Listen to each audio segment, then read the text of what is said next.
effective forecasting. So, sa psychology to, no? Importante rin nabasa ko to kasi sa Instagram, ito rin yung mind traps. So, hindi pa nangyayari yung event, pero pinipredict na natin kung anong mararamdaman natin dun sa event na yun. In case mangyari. Malulungkot ba tayo? Magiging masaya ba tayo? Magagalit ba tayo? Matutuwa ba tayo? Parang ganun. Pero, nineneglect daw nito yung ating coping up mechanism, no? Parang, nawawalan tayo ng tiwala na, oy, kaya ko pala yan. Kasi hindi pa nangyayari. Kumbaga, hinuhulaan mo.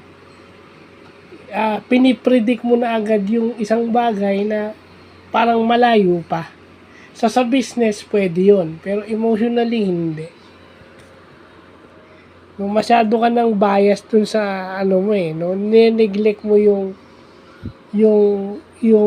kung kaya mo ba yung isang bagay na yun. Kasi minsan tayo, including me, di ba? Including myself, parang, mangyari yun ang gagawin ko. So, siguro, para sa akin, no, sinasabi ko lang yun para matigil na yung conversation. Pero, totoo lang, hindi mo talaga mapipredict yun hanggat hindi mo na-feel. No? Yung future events, no?